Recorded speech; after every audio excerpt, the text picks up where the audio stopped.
Welcome to my YouTube channel HR educational hub. মৰমৰ ছাত্ৰ ছাত্ৰীসকল, আজি আমি আলোচনা কৰিম নগাঁও জিলাৰ প্ৰি ফাইনেল এক্সামিনেশ্যনৰ ছায়েন্স বিষয়ৰ যি 45টা MCQ আছে, সেই MCQ কেইটা আমি আলোচনা কৰিম, ডিছকাশ্যনো কৰিম। ৰাতিপুৱা আমি আলোচনা কৰিছিলোঁ মাজুলী জিলাৰ 45টা কুৱেশ্যন। যদি প্ৰথমবাৰ মোৰ চেনেলত আহিছা তেতিয়াহ'লে চেনেলটো ছাবস্ক্ৰাইব কৰা আৰু তোমাৰ বন্ধু বান্ধৱীসকলৰ লগত শ্বেয়াৰ কৰা। যদি তোমালোকৰ PDF লাগে তেতিয়াহ'লে তোমালোকে কমেণ্ট কৰি জনাবা, আৰু যদি তোমালোকৰ ব্ৰড এনচাৰবোৰ লাগে, যিবোৰ লং কুৱেশ্যন আছে সেইবোৰৰ যদি এনচাৰ লাগে ডিছকাশ্যন কৰিম, তেতিয়াহ'লে তেনেকুৱা ভিডিঅ' এটা বনাম, তোমালোকে কমেণ্ট কৰি জনাবা। তো আৰম্ভ কৰিছোঁ আজিৰ প্ৰথম প্ৰশ্নটো। তলত দিয়া বিক্ৰিয়াৰ বাবে কোনবোৰ উক্তি সত্য? ইয়াতে আইৰণ আৰু পানীৰ মাজত বিক্ৰিয়া ঘটি কি উৎপন্ন হৈছে? আইৰণ অক্সাইড আৰু হাইড্ৰজেন গেছ উৎপন্ন হৈছে। তো ইয়াতে চোৱা, আইৰণে কি অক্সিজেন লাভ কৰিছে, তাৰমানে আইৰণটো কি হৈছে? জাৰিত হৈছে। আৰু ইয়াতে যিটো পানী আছিল, পানীয়ে কি কৰিছে? অক্সিজেন হেৰাইছে, মানে পানীৰ বিজাৰণ ঘটিছে। তো ইয়াৰ 1 নম্বৰ 2 নম্বৰটো শুদ্ধ। আৰু যিটো পানী আছে, পানীয়ে যিবোৰ পদাৰ্থই অক্সিজেন হেৰুৱায় সেইবোৰক বিজাৰক পদাৰ্থ হিচাপে জনা যায়। তো ইয়াৰে 3 নম্বৰটো শুদ্ধ। তো ইয়াৰে শুদ্ধ উত্তৰটো হ'ব A নম্বৰ। 1, 2 আৰু 3 তিনিওটা শুদ্ধ। 2 নম্বৰ, ইয়াতে চাওঁ, মেংগানিজ অক্সাইড আৰু X হাইড্ৰক্লৰিক এচিডে বিক্ৰিয়া কৰি মেংগানিজ ক্লৰাইড, পানী আৰু জেড ক্লৰাইড উৎপন্ন কৰিছে। তো এই বিক্ৰিয়াটো আমাৰ সন্তুলন কৰিব লাগে। ইয়াতে চোৱা, য'ত X আছে তাতে যদি আমি 4 বহাওঁ আৰু য'ত Y আছে তাতে যদি আমি 2 বহাওঁ, তেতিয়াহ'লে আমাৰ এই বিক্ৰিয়াটো সন্তুলন হৈ যাব। তো ইয়াৰ শুদ্ধ উত্তৰটো হ'ব C নম্বৰ। 3 নম্বৰ প্ৰশ্ন, ইয়াতে চোৱা, কেইটামান দ্ৰৱ দিছে A, B আৰু C। এই দ্ৰৱকেইটাৰ pH-ৰ ভেলুৰ ওপৰত নিৰ্ভৰ কৰি এইটো আমি সজাব লাগে। আমি জানো, যদি 7তকৈ pH-ৰ মান কম হয় তেতিয়াহ'লে তাতে হাইড্ৰজেন আয়নৰ পৰিমাণ বেছি থাকে, আৰু 7তকৈ যদি বেছি হয় তেতিয়াহ'লে হাইড্ৰক্সাইড আয়নৰ পৰিমাণ বেছি থাকে। তো ইয়াৰে A আৰু B যি দুটা দ্ৰৱ আছে, সেই দ্ৰৱ দুটাৰ pH-ৰ মান বেছি হ'ব, বা হাইড্ৰজেন আয়নৰ ঘাৰতা বেছি হ'ব। ইয়াৰ শুদ্ধ উত্তৰটো হ'ব C নম্বৰ। 4 নম্বৰ কুৱেশ্যন, তলত দিয়াবোৰৰ পৰা কাপোৰ ধোৱা ছ'ডাটো চিনাক্ত কৰি উলিওৱা। ইয়াতে চোৱা, যিটো কাপোৰ ধোৱা ছ'ডা সেইটো ছ'ডিয়াম কাৰ্বনেট বুলি কোৱা হয়, আৰু কাপোৰ ধোৱা ছ'ডাত 10টা পানীৰ অণু থাকে, মনত ৰাখিবা। 5 নম্বৰ কুৱেশ্যন, ধাতৱ দ্যুতি সম্পন্ন অধাতুটো হ'ল এইটো আয়ডিন। আৰু এটা কথা মনত ৰাখিবা, একমাত্ৰ অধাতু যিটো জলীয় অৱস্থাত থাকে সেইটোৰ নাম হৈছে ব্ৰমিন, আৰু ফছফৰাছক কি কৰা হয়? পানীৰ তলত ডুবাই ৰখা হয়, কাৰণ ফছফৰাছ এবিধ সক্ৰিয় অধাতু। 6 নম্বৰ কুৱেশ্যন, তলত দিয়া উক্তিসমূহৰ পৰা শুদ্ধ উত্তৰটো বাছি উলিওৱা। আয়নীয় যৌগবোৰৰ গলনাংক আৰু উতলাংক অতি কম। ইয়াতে কিন্তু ইংৰাজীত হাই বুলি দিয়া আছে, অসমীয়াত কম বুলি দিয়া আছে, গতিকে এইটো বেছি হ'ব। এইটো শুদ্ধ। আয়নীয় যৌগবোৰৰ গলনাংক আৰু উতলাংক অতি বেছি হয়, আৰু আয়নীয় যৌগবোৰ কেৰাচিন, পেট্ৰল আদি দ্ৰৱক অদ্ৰৱণীয় হয়, এইবোৰত কি নহয়? মিহলি নহয়। তো ইয়াৰে 1 নম্বৰ আৰু 2 নম্বৰটো শুদ্ধ উত্তৰ। তো ইয়াৰে আৰু যিটো 3 নম্বৰ আছে, আয়নীয় যৌগবোৰ বিগলিত অৱস্থাত বিদ্যুৎ পৰিবহণ নকৰে, কিন্তু গোটা অৱস্থাত কৰে। এইটো ওলোটা দিছে, আয়নীয় যৌগবোৰে বিগলিত অৱস্থাত বিদ্যুৎ পৰিবহণ কৰিব পাৰে, কিন্তু গোটা অৱস্থাত বিদ্যুৎ পৰিবহণ কৰিব নোৱাৰে, কিন্তু ইয়াতো উল্টা দি আছে। গতিকে 1 আৰু 2 শুদ্ধ হ'ব, আৰু 3 নম্বৰটো মিছা হ'ব। ইয়াৰ শুদ্ধ উত্তৰটো হ'ব A নম্বৰ। 7 নম্বৰ কুৱেশ্যন, তলৰ বিক্ৰিয়াসমূহৰ ওপৰত ভিত্তি কৰি বিক্ৰিয়াত অংশগ্ৰহণ কৰা ধাতুসমূহৰ সক্ৰিয়তাৰ ঊৰ্ধ্বক্ৰম হ'ল। ইয়াৰে শুদ্ধ উত্তৰটো হ'ব C number, zinc, iron, lead, copper আৰু চিলভাৰ। 8 নম্বৰ, ঠাণ্ডা অথবা গৰম পানীৰ লগত বিক্ৰিয়া কৰা ধাতুবোৰ হ'ল এলুমিনিয়াম আৰু জিংক। আৰু এটা কথা ইয়াতে মনত ৰাখিবা, ঠাণ্ডা পানী অথবা গৰম পানীৰ লগত কোনোটোৰে লগত বিক্ৰিয়া নকৰে, কিন্তু জলীয় বাষ্পৰ লগত বিক্ৰিয়া কৰা ধাতুটো হৈছে আইৰণ।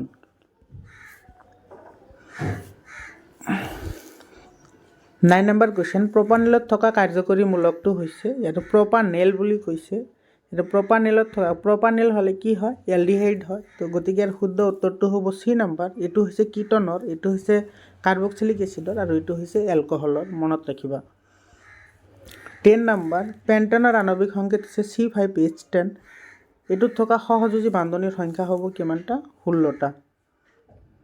11 নম্বৰ, সমগনীয় শ্ৰেণীৰ উতলাংক আৰু গলনাংকৰ বৰ্ধিত ক্ৰম হ'ল। তোমালোকে এটা কথা মনত ৰাখিবা, যদি সমগনীয় শ্ৰেণী এটা থাকে আৰু সেই সমগনীয় শ্ৰেণীত যাৰ ভৰ বেছি হ'ব তাৰে গলনাংক আৰু উতলাংক বেছি হ'ব।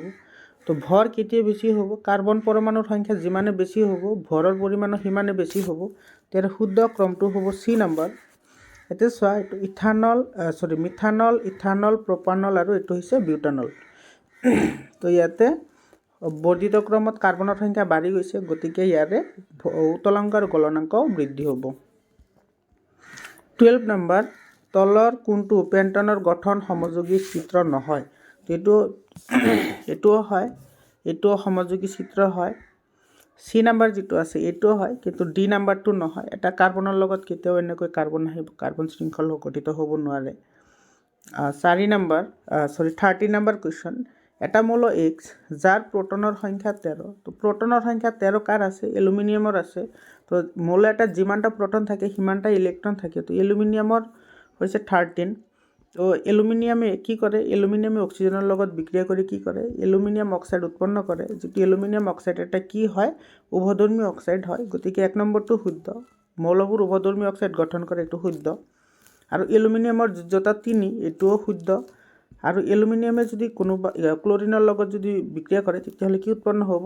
AlCl3, এইটোও শুদ্ধ। তো 1, 2 আৰু 3, তিনিওটা শুদ্ধ। তো ইয়াৰ শুদ্ধ উত্তৰটো হ'ব ডি নম্বৰ, 1, 2 আৰু 3। 14 নম্বৰ, পৰ্যাবৃত্ত তালিকাত বৰ্গ এটাৰ ওপৰৰ পৰা তললৈ আহিলে কোনটো ধৰ্ম নাবাঢ়ে? চোৱা, বৰ্গ এটাৰ ওপৰৰ পৰা যেতিয়া আমি তলফালে আহোঁ তেতিয়া পাৰমাণৱিক ব্যাসাৰ্ধ বাঢ়ে। কিয় বাঢ়ে? কাৰণ নতুন এটা কক্ষৰ আৰম্ভ হয়। তো ইয়াতে ডি নম্বৰ আছে, নতুন কক্ষ আৰম্ভ হয়। আৰু ধাতৱীয় গুণটো বৃদ্ধি হয়, কিন্তু যোজন ইলেক্ট্ৰনৰ সংখ্যা নাবাঢ়ে। ইয়াৰ শুদ্ধ উত্তৰটো হ'ব চি নম্বৰ।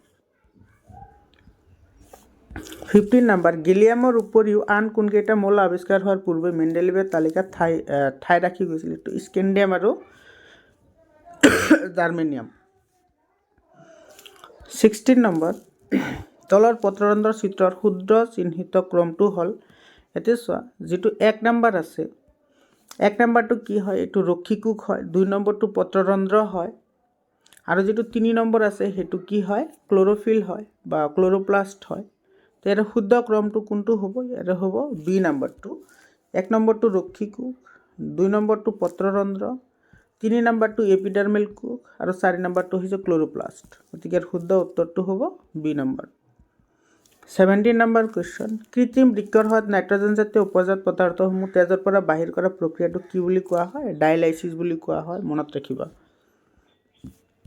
18 নম্বৰ, তলৰ কোনটো পৰপোষিত পুষ্টিৰ উদাহৰণ নহয়? ইয়াতে শেলাইটো পৰপোষিত নহয়। শেলাই হৈছে স্বভোজী জীৱ, ই নিজৰ খাদ্য নিজে প্ৰস্তুত কৰিব পাৰে। 19 নম্বৰ, এগৰাকী মহিলাই অনিয়মীয়া ঋতুস্ৰাৱত ভুগি থকা ডাক্তৰক দেখুৱাত কিছুমান হৰম'নজনিত টেবলেট দিলে। তলত দিয়া বিকল্পই মহিলাজনীৰ দেহত অভাৱ হোৱা হৰম'নটোৰ বিষয়ে অৱগত কৰিলে। চোৱা, মহিলাসকলৰ যেতিয়া মাহেকীয়া ঋতুচক্ৰ আৰম্ভ হয় তেতিয়া সিহঁতৰ ডিম্বাশয়ে এষ্ট্ৰজেন নামৰ হৰম'ন কি কৰে? নিঃসৰণ কৰে, যাৰ ফলত সিহঁতৰ মাহেকীয়া ঋতুচক্ৰ হয়। আৰু যদি এষ্ট্ৰজেন হৰম'নৰ বিসংগতি ঘটে তেতিয়াহ'লে সিহঁতৰ মাহেকীয়া ঋতুচক্ৰটোও বিসংগতি দেখা দিয়ে। গতিকে ডাক্তৰজনে কি কৰিব? এষ্ট্ৰজেন হৰম'নৰ বিষয়ে মহিলাজনীক অৱগত কৰাব। 20 নম্বৰ, উদ্ভিদত থকা বৃদ্ধিৰোধক হৰম'ন হ'ল এইটো এপচাইচিক এচিড। বাকীবোৰ কৈ দিছোঁ, মনত ৰাখা। অক্সিন হৈছে উদ্ভিদৰ কোষৰ আকাৰ ডাঙৰ কৰে বা কোষৰ আকাৰ বহল কৰে আৰু গছক মজবুত কৰাত সহায় কৰে। চাইটোকাইনিনে কোষ বিভাজনত সহায় কৰে। আৰু যিটো জিবাৰেলিন আছে এইটো কাণ্ডবোৰ মজবুত কৰাত সহায় কৰে বা পাতবোৰ মজবুত কৰাত সহায় কৰে। আৰু এপচাইচিক এচিডে কেৱল বৃদ্ধিতে বাধা নিদিয়ে, ই কি কৰে? ফুল সৰা, পাত সৰা আৰু ফল পকা এই তিনিওটা কামত নিয়োজিত হৈ থাকে। 21 নম্বৰ কুৱেশ্যন, ইয়াতে চোৱা, এটা চিত্ৰ দিছে, এইটো হৈছে স্নায়ুকোষৰ চিত্ৰ। ইয়াৰে বি নম্বৰটো কি বুলি কয়? এইটো ডেণ্ড্ৰাইট বুলি কয়। চি নম্বৰটো হৈছে মাইলিন আৱৰণ, এ নম্বৰটো এক্সন আৰু ডি নম্বৰটো হৈছে প্ৰান্তীয় স্নায়ুকোষ। তো ইয়াৰে শুদ্ধ ক্ৰমটো হ'ব চি নম্বৰটো, এ নম্বৰটো এক্সন, বি নম্বৰটো ডেণ্ড্ৰাইট, চি নম্বৰ মাইলিন আৱৰণ আৰু ডি নম্বৰটো হৈছে চাইনেপ্স। 22 নম্বৰ, তলত উল্লেখ কৰা জোৰসমূহৰ পৰা মিল নথকা জোৰকেইটা বাছি লোৱা। ইয়াতে চোৱা, যিটো এড্ৰিনেলিন হৰম'ন আছে এইটো কি কৰে? এড্ৰিনেল গ্ৰন্থিয়ে নিঃসৰণ কৰে, কিন্তু ইয়াতে পিটুইটাৰী গ্লেণ্ড আছে, এইটো শুদ্ধ নহয়। বাকী টেষ্টষ্টেৰণটো প্ৰষ্টেট গ্লেণ্ডে নিঃসৰণ কৰে, এষ্ট্ৰজেনটো অভেৰিয়ে বা ডিম্বাশয়ে নিঃসৰণ কৰে আৰু থাইৰক্সিনটো থাইৰয়ডে নিঃসৰণ কৰে। তো ইয়াৰ শুদ্ধ উত্তৰটো হ'ব এ নম্বৰ, এড্ৰিনেলিন হৰম'নটো এড্ৰিনেল গ্ৰন্থিয়ে নিঃসৰণ কৰে, কিন্তু ইয়াতে দিয়া আছে পিটুইটাৰী গ্ৰন্থি, গতিকে এইটো শুদ্ধ নহয়। গতিকে ইয়াৰ শুদ্ধ উত্তৰ হ'ব এ নম্বৰ। 23 নম্বৰ আংগিক বিস্তাৰণত নতুন উদ্ভিদ এজোপা সৃষ্টি হয়। এইটো শিপাৰ পৰা হ'ব পাৰে, কাণ্ডৰ পৰা হ'ব পাৰে আৰু পাতৰ পৰাও হ'ব পাৰে। তো শুদ্ধ উত্তৰটো হ'ব চি নম্বৰ। 24 নম্বৰ তলত দিয়া তথ্যসমূহৰ ওপৰত ভিত্তি কৰি ই আৰু বি অংশ মিলোৱা আৰু শুদ্ধ বিকল্পটো বাছি উলিওৱা। ইয়াতে চোৱা, যিটো ৰাইজোপাছ আছে, ৰাইজোপাছে কি কৰে? এইটো ৰেণু গঠন পদ্ধতিৰে বংশ বিস্তাৰ কৰে। যিটো এমিবা আছে, এমিবাই কি কৰে? দ্বি বিভাজনৰ সৈতে বংশ বিস্তাৰ কৰে। আৰু যিটো প্লেনেৰিয়া আছে, প্লেনেৰিয়াই পুনৰ জীৱনৰ সৈতে বংশ বিস্তাৰ কৰে। আৰু যিটো প্লাজমডিয়াম আছে, এইটো বহু বিভাজনৰ দ্বাৰা বংশ বিস্তাৰ কৰে। ইয়াৰ শুদ্ধ উত্তৰটো হ'ব এ নম্বৰ। 25 নম্বৰ পৰাগধানীত কি পোৱা যায়? পৰাগধানীত পোৱা যায় পৰাগ ৰেণু পোৱা যায়। 26 নম্বৰ এজোপা ঘূৰণীয়া আৰু সেউজীয়া বীজ বহন কৰা মটৰ মাহৰ গছে RRYY আন এজোপা সুতুৰা হালধীয়া RRYY বিশিষ্ট মটৰ মাহৰ লগত সংকৰণ ঘটালে প্ৰথম জোনত উৎপন্ন হোৱা বীজ F1ত বীজবোৰ হ'ব। এইটো কি হ'ব? এইটো ঘূৰণীয়া আৰু হালধীয়া হ'ব। 27 নম্বৰ সমসংস্থ অংগৰ এটা উদাহৰণ হ'ল, ইয়াৰ ওপৰত আটাইকেইটা হ'ব আমাৰ বাহু আৰু কুকুৰাৰ আগঠেং, আমাৰ দাঁত আৰু হাতীৰ দাঁত, আলু আৰু ঘাঁহৰ শিপা। ইয়াতে মনত ৰাখিবা, সমসংস্থ অংগ কাক কয়? যিবোৰৰ গঠন একে কিন্তু কাম বেলেগ বেলেগ। আৰু সমবৃত্তি অংগ কাক কয়? যিবোৰৰ গঠন বেলেগ বেলেগ থাকিব পাৰে কিন্তু কামবোৰ একে থাকে, সেইবোৰক সমবৃত্তি অংগ বুলি কোৱা হয়। 28 নম্বৰ তলৰ কোনটো গুণ পিতৃ মাতৃৰ পৰা সতি সন্ততিলৈ নিজৰ জিনৰ জৰিয়তে প্ৰৱাহিত হ'ব নোৱাৰে? তো ইয়াৰে হ'ব, যিহেতু নোৱাৰে বুলি কৈছে, গতিকে ইয়াৰ শুদ্ধ উত্তৰটো হ'ব সাঁতোৰা বিদ্যা। কাৰণ সাঁতোৰা বিদ্যাটো হৈছে এটা আৰ্জিত চৰিত্ৰ, আৰু আৰ্জিত চৰিত্ৰত ডিএনএৰ কোনো ভূমিকা নাথাকে। অৰ্থাৎ ই জিনৰ দ্বাৰা কি নহয়, পিতৃ মাতৃৰ পৰা সতি সন্ততিলৈ প্ৰৱাহিত নহয়। ইয়াৰ শুদ্ধ উত্তৰটো হ'ব সাঁতোৰা বিদ্যা।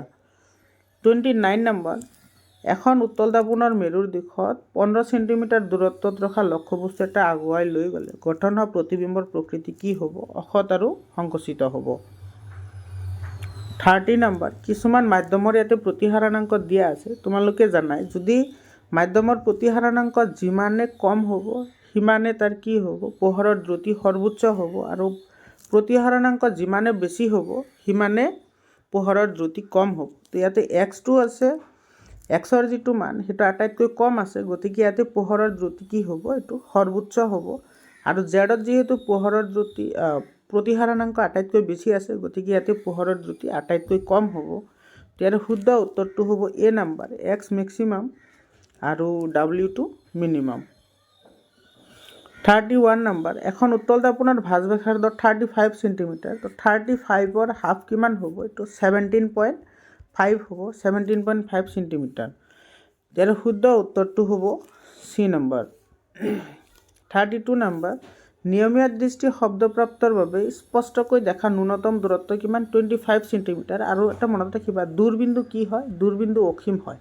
সুস্থ মানুহ এজনৰ স্পষ্ট দৃষ্টিৰ দূৰবিন্দু অসীম আৰু ন্যূনতম দূৰত্ব হৈছে 25 চেণ্টিমিটাৰ। 33 নম্বৰ তলৰ কোনটো পৰিঘটনা বায়ুমণ্ডলৰ প্ৰতিসৰণৰ লগত জড়িত নহয়? ইয়াৰে হৈছে মুকলি আকাশৰ ৰং নীলা হোৱা। এই মুকলি আকাশৰ ৰং নীলা হোৱাটো হৈছে পোহৰৰ বিচ্ছুৰণৰ কাৰণে মুকলি আকাশৰ ৰং নীলা দেখা যায়। 34 নম্বৰ তলৰ উক্তিসমূহৰ ওপৰত ভিত্তি কৰি শুদ্ধ উত্তৰটো বাছি লোৱা। এতিয়া হাইপাৰ মেট্ৰপিয়া দূৰ কৰিবলৈ উত্তল লেন্স ব্যৱহাৰ কৰা হয়, এইটো সঁচা। মানুহৰ চকুৱে বস্তু এটাৰ প্ৰতিবিম্ব চকুৰ মণিত গঠন কৰে, এইটো মিছা। মানুহৰ চকুৱে প্ৰতিবিম্ব গঠন কৰে ৰেটিনা বা অক্ষিপটত গঠন কৰে। 3 নম্বৰ দিছে চোৱা, চকুৰ নিয়মীয়া দৃষ্টিৰ বাবে দূৰবিন্দু অসীম, এইটো সঁচা। তো 1 আৰু 3 নম্বৰটো সঁচা, কিন্তু 2 নম্বৰটো মিছা। ইয়াৰ শুদ্ধ উত্তৰটো হ'ব ডি নম্বৰ। 35 নম্বৰ কুৱেশ্যন তলৰ কোনটো ৰাশিয়ে বৈদ্যুতিক ক্ষমতা নিৰ্দেশ নকৰে? ইয়াৰ বি নম্বৰটো শুদ্ধ উত্তৰ। I/R² বৈদ্যুতিক ক্ষমতা নিৰ্দেশ নকৰে। বৰ্তনী এটা 36 নম্বৰ বৰ্তনী এটাত কোনো এটা ৰোধ R1, R2 আৰু R3ৰ মাজেৰে সৰ্বোচ্চ প্ৰবাহ হ'ব। তোমালোকে জানা যে ৰোধৰ মান যিমানে কম হ'ব প্ৰবাহৰ মান সিমানে বেছি হ'ব। তো R1ৰ মান আছে 5 আৰু R2ৰ মান আছে 6, কিন্তু R2ৰ মান আছে কিমান? 3 আছে। তো ইয়াতে 5, 3 আৰু কিমান আছে? 6 আছে। ইয়াতে সৰু কোনটো হয়? 3 হয় 3টো কাৰ আছিল R2 গতিকে R2ৰ মাজেৰে কি হ'ব সৰ্বোচ্চ প্ৰবাহ চালিত হ'ব তাৰ শুদ্ধ উত্তৰটো হ'ব বি নম্বৰ 37 নম্বৰ পশ্চিম দিশলৈ উৎক্ষেপিত ধনাত্মক আদানেৰে আহিত আলফা কণা এটা চুম্বক ক্ষেত্ৰ এখনত উত্তৰ দিশলৈ বিচ্যুত হ'ল চুম্বক ক্ষেত্ৰৰ দিক কি হ'ব ঊৰ্ধ্বমুখী হ'ব 38 নম্বৰ বৈদ্যুতিক প্ৰবাহ উৎপন্ন হোৱা সঁজুলি কি বুলি কোৱা হয় জেনেৰেটৰ বুলি কোৱা হয় ইয়াত এই চিত্ৰটো এইটো কি হয় এইটো ফ্লেমিঙৰ বাওহতীয়া নীতি হয় এইটো কৈছে যে এইটো কি হয় নীতিটো ইয়াতে হ'ব এইটো ফ্লেমিঙৰ বাওহতীয়া নীতি 40 নম্বৰ কুৱেশ্যন পানী গৰম কৰিবলৈ সৌৰ জল হিটাৰ ব্যৱহাৰ কৰিব নোৱাৰা দিনটো হৈছে ডাৱৰীয়া দিন থাকিলে সূৰ্যৰ পোহৰ কম থাকে তেতিয়া হিটাৰে অলপ কম কাম কৰে বা বেছি তাপ উৎপন্ন কৰিব নোৱাৰে 41 নম্বৰ কুৱেশ্যন সৌৰকোষ প্ৰস্তুতকৰণত ব্যৱহৃত ধাতুকল্পবিধ হ'ল এইটো সিলিকন 42 নম্বৰ কুৱেশ্যন ইয়াতে চোৱা এটা আমাৰ শক্তিৰ প্ৰবাদ দিয়া আছে খাদ্যত শক্তিৰ প্ৰবাদ দিয়া আছে এইটো ওপৰ ফালে যায় আৰু এটা কথা মনত ৰাখিবা যেটো আমাৰ খাদ্য শৃংখল আছে খাদ্য শৃংখলৰ নিম্ন স্তৰৰ পৰা উচ্চ স্তৰলৈ যোৱা যেটো খাদ্যৰ পৰিমাণ সেইটো কিমান % যায় এইটো 10% যায় এইটো মনত ৰাখিবা তেৰ শুদ্ধ উত্তৰটো হ'ব চোৱা এটা সূৰ্য ঘাঁহ হৰিণ আৰু সিংহ এটোৱে কি কৰে খাদ্য শৃংখল গঠন কৰিব পাৰে আৰু সি নম্বৰ যেটো আছে সূৰ্য উদ্ভিদ গৰু আৰু সিংহ এটো খাদ্য শৃংখল গঠন কৰিব পাৰে তেৰ শুদ্ধ উত্তৰটো হ'ব সি নম্বৰ বি আৰু সি দুয়োটা শুদ্ধ 43 নম্বৰ কুৱেশ্যন ওজন স্তৰ অৱক্ষয়ৰ বাবে দায়ী গেছটো হ'ল ওজন স্তৰৰ বাবে দায়ী কোনটো গেছ হয় এটো ক্লৰোফ্লুৰকাৰ্বনটো হয় 44 নম্বৰ 3R নীতিৰ শুদ্ধ ক্ৰমটো হ'ল ৰিডিউস ৰিউজ আৰু ৰিসাইকেল এটো মনত ৰাখিবা ৰিডিউস ৰিউজ আৰু ৰিসাইকেল 45 নম্বৰ আৰু আজিৰ কাৰণে শেষৰ প্ৰশ্ন তলৰ কোনটো সমস্যা বৃহৎ নদীবান্ধৰ লগত জড়িত নহয় তো এটো হৈছে ৰাজনৈতিক সমস্যাটো বৃহৎ নদীবান্ধৰ লগত জড়িত নহয় বৃহৎ নদীবান্ধৰ লগত জড়িত সামাজিক সমস্যা পাৰিবেশিক সমস্যা আৰু অৰ্থনৈতিক সমস্যা গুটিকেইটা জড়িত হৈ থাকে কিন্তু ৰাজনৈতিক সমস্যাটো জড়িত হৈ নাথাকে মৰমৰ ছাত্ৰ ছাত্ৰীসকল যদি তোমালোকৰ লং এনসাৰ কোৱেশ্চন ডিসকাশন কৰিব লাগে তেতিয়া হলে কৰিম যদি তোমালোকৰ লাগে কমেন্ট কৰি জনোৱা আজিৰ কাৰণে এইখিনিয়ে আকৌ লগ পাম বেলেগ এটা জিলাৰ কোৱেশ্চন লৈ থ্যাংক ইউ